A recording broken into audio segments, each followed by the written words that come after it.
fresh bread.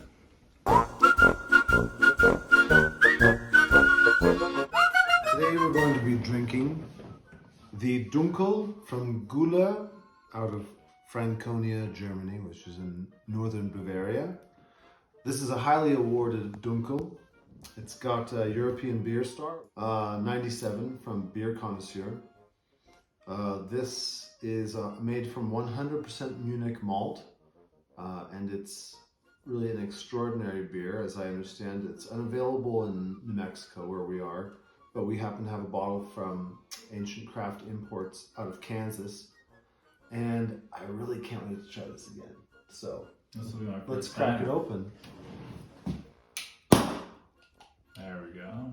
Wow.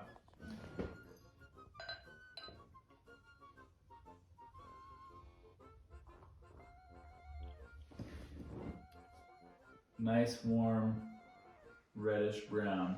Certainly brown, but those warm notes. It's Right. yeah. Oh yeah. Yeah, again, that really nice dry, sort of a nice dry yeast character, but really sort of quickly overshadowed by that sort of chocolatey, caramely malt bill. Yeah. Lightly sweet. Again, not overpowering in any way. Fresh bread. Yeah, this is, I think of like a toasted bread. Mm-hmm. It's not bitter or burnt like, you might think of another, like a stout or like a Right. porter, not like that. But as far as that, when you think of that warm sweetness, which you might get from like a toasted bread, lightly toasted, Mm-hmm. but not burnt. Oh yeah, it's oh,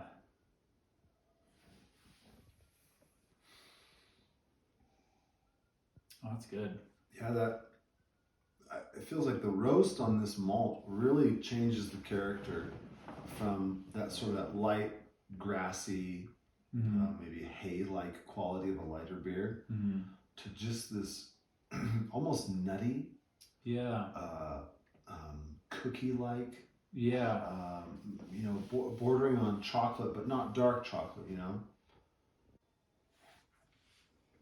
There's something almost like a warm, wintry spice flavor, like an allspice, or I can't quite pick it out, but there's It's just this warm, almost maybe gingery, but not spicy.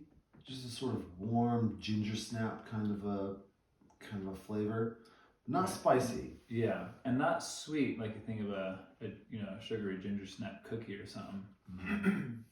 Molasses. Mm-hmm. Little molasses flavor in there. Yeah. Yeah. That's really pleasant. It is. And we're drinking this probably at around 65 degrees, would you say? So I feel like there's a lot more aroma coming off this. It's kind of nice to drink a beer that only has one malt. Mm-hmm. So you're really getting to sort of dive into that malt and explore it and taste all these layers and get a feeling for its, you're not distracted by multiple flavors. There's not this really there's not a dominant hop character that's distracting you from the malt. There's not, all these different characters that you have to sort of pick your way through. It's nice to sort of focus in on one malt. Yeah. And it's delicious. It is. Man. Well, even, gosh, as much as like the flavor that's there, right, it's nutty.